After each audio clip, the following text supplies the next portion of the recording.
তিন বেলা খেতে পাই, রাতে ঘুমানোর জায়গা আছে, সুস্থ সবল আছি, জীবনে আর কি লাগবে?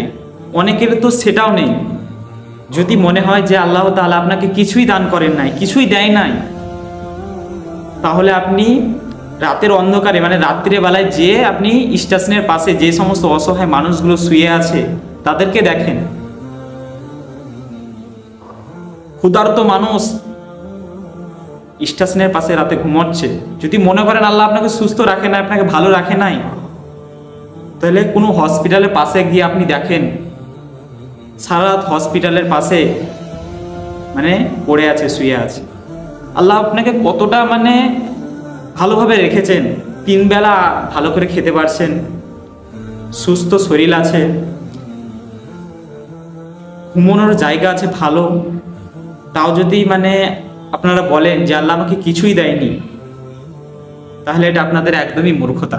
আল্লাহ আপনাকে এত ভালো রাখার পরেও যদি আপনার শুকরিয়া না আদায় করেন, তো আপনাদের আল্লাহ এটাও ছিনিয়ে নেবেন। মানে যদি নিজেকে খুব অহংকারী মনে হয়, যদি মনে হয় যে আল্লাহ আপনাকে কিছুই দান করেন নাই, তো যে ব্যক্তির দুটো হাত নেই, দুটো পা নেই, তাদেরকে দেখেন, তাদেরকে আপনি দেখেন যে আল্লাহ তো ওদের তো হাত দেয়নি, আল্লাহ তো আমাকে তো দুটো হাত দিয়েছে, আল্লাহ আল্লাহ তো আমাকে দুটো পা দিয়েছে, দুটো চোখ দিয়েছে। আপনি ওই দিকে কেন দেখবেন যে আল্লাহ ওকে 10 তলা বাড়ি দিয়েছে, ওকে লাখ লাখ টাকা দিয়েছে, ওকে হাজারো জিনিস দিয়েছে, হাজারো মাল ও দৌলত দিয়েছে। এগুলো হলো দুনিয়ার পরীক্ষা একটা। মানে আল্লাহ আপনাকে যেটুকুনি ভালোবেসে দিয়েছে সেই জিনিসটা আপনি শুকরিয়া আদায় করুন। যদি আপনি যেটুকুনি পেয়েছেন দুনিয়াতে, যেটুকুনি পেয়েছেন, যদি আপনি শুকরিয়া আদায় করেন যদি আপনি, তো আল্লাহ আপনাকে এর থেকেও বেশি দেবে। ধৈর্য রাখতে হবে, নিজেকে ধৈর্য ধারণ করতে হবে। মানে খুব যদি অসহায় যদি মনে হয় যে আল্লাহ আমাকে কিছুই দেয়নি, তো আপনি রাতের অন্ধকারে, বললাম তো রাতের অন্ধকারে স্টেশনের পাশে যে একদিন ঘুরে আসেন, আপনার মানে যত আল্লাহর কাছে শিকায়ত থাকবে সব মানে ধুলোর সাথে মিশে ছারখার হয়ে যাবে, মানে ধুলোর সাথে সব মিশে যাবে। একদিন রাস্তা দিয়ে বার হয়ে যান, দেখবেন রাস্তার পাশে কত পাগল, কত গরিব মিসকিন শুয়ে আছে ক্ষুধার্ত অবস্থায়।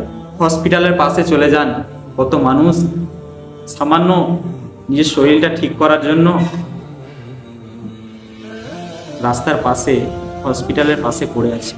আপনাকে তো আল্লাহ সুস্থ রেখেছেন, শুকরিয়া আদায় করুন, শুকরিয়া আদায় করুন।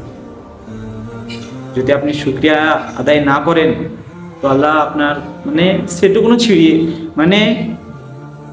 সেটুকুনি আপনার যেটুকুন দিয়েছে আল্লাহ, সেটাও মানে আপনার কাছে ছিনিয়ে নেবেন। একটা ঘটনা বললে বুঝতে পারবেন যে একজন মুমিন ব্যক্তি ছিল আর একজন কাফির ব্যক্তি ছিল। তো মুমিন ব্যক্তিটা ছিল গরিব শ্রেণীর, আর কাফির ব্যক্তির ছিল দুটো বাগান, যাতে সমস্ত ফল ফলতো মানে হতো।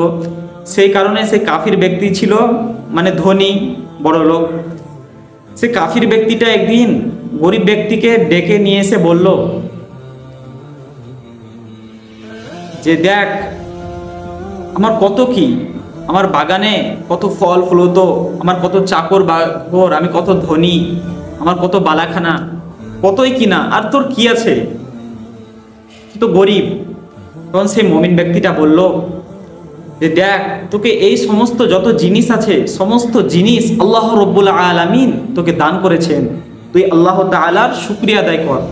তুই যদি শুকরিয়া আদায় না করিস, এই মাল যেরকম আল্লাহ তাআলা তোকে দিয়েছেন, সেই মাল আল্লাহ তাআলা ছিনিয়ে নিতে পারে, তাই তো আল্লাহর শুকরিয়া আদায় কর। তখন সেই কাফির ব্যক্তিটা মানে বলল সেই মুমিন ব্যক্তিকে যে আমি এসব বুঝি না, আমি এসব মানি না, আমি কষ্ট করে করেছি, আমি নিজে এই যে আমার বালাখানা, এই যে আমার বাগান, এই যে আমার চাকর বাকর, এই যে আমার দুটো এত সুন্দর বাগান, এসব আমি নিজে কষ্ট করে করেছি। তো মুমিন ব্যক্তি আবারও বলল দেখ তুই অহংকার করিস না, শুকরিয়া আদায় কর, না হলে তোর যত সমস্ত মাল আছে আল্লাহ সব ধ্বংস করে দিবে। তো সেই কাফির ব্যক্তিটা অহংকার করে বলল যে এসব কিছুই আমি মানি না, এসব আমি করেছি এবং আমি মানি না, আমি কোনোদিনও বিশ্বাস করি না যে আমার এই বাগান, আমার এই বালাখানা, আমার এই ধন সম্পদ কোনোদিন শেষ হয়ে যাবে, আমি মানি না। সে অহংকার করে বলল, শুকরিয়া আদায় করলো না আল্লাহ তাআলার। তো আল্লাহ তাআলা সে রাতে এমন আযাব পাঠালেন, এত ভয়ানক আযাব পাঠালেন, সে রাতের মধ্যে তার বালাখানা, তার যে দুটো বাগান ছিল যার মধ্যে সমস্ত ফল ফলত হতো, যার কারণে সে এত বড় লোক হয়েছিল, সে রাতের মধ্যে সব কিছু আল্লাহ জ্বালিয়ে ছাড়খাড় করে দিলেন। কিসের জন্য করলেন? সে ব্যক্তি যেটুকুন আল্লাহ দিয়েছিলেন সে ব্যক্তি শুকরিয়া আদায় করে নাই, অহংকার করেছিল, শুকরিয়া আদায় করলো না, অহংকার করলো, সেই কারণে আল্লাহ তাআলা তার সমস্ত মালকে জ্বালিয়ে ছাড়খাড় করে দিল। তো আমরাও যদি যেটুকুন আল্লাহ দিয়েছেন সেইটুকুনও যদি আমরা শুকরিয়া আদায় না করি, আল্লাহ সুবহানাহু ওয়া তাআলা সেটাও আমাদেরকে ছিনিয়ে নেবেন, জ্বালিয়ে ছাড়খাড় করিয়ে দেবেন।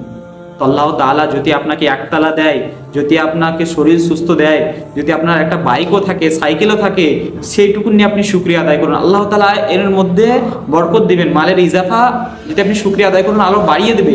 কিন্তু আপনি যদি অহংকার করেন, আল্লাহ তাআলা যদি শুকরিয়া আদায় না করেন, আল্লাহ তাআলা আপনাকে যেটুকুনি দিয়েছে সেটুকুন আপনার কাছে ছিনিয়ে নেবেন, ধ্বংস করে দেবেন আপনার মালকে। তো সর্ব হালাতে ভালো থাকুন, সুস্থ থাকুন, হ্যাঁ, দুঃখে থাকুন, যেরকম হালাতে আপনি থাকুন, যে পরিস্থিতিতে থাকুন, সব সময় বলো আলহামদুলিল্লাহ, আল্লাহ তাআলা আমাকে ভালো রেখেছেন। সব সময় আল্লাহ তাআলার প্রশংসা করতে থাকুন, শুকরিয়া আদায় করতে থাকুন। যদি আপনার হালাত খারাপ থাকে, আল্লাহ সুবহানাহু ওয়া তাআলা পরবর্তীতে আপনার হালাতকে যেটা আছে তার থেকেও ভালো করে দেবে। কিন্তু আপনার যদি অল্পই আছে, কিন্তু আপনি যদি শুকরিয়া আদায় না করুন, যেটুকুনো আছে আপনার সেটুকুনো ছিনিয়ে নেবেন। তো সকল ভাইকে, সকল যারা আমার ভিডিওটা দেখছেন, সকলকে আমার বলার উদ্দেশ্যই হার হালাতে আপনারা শুকরিয়া আদায় করুন।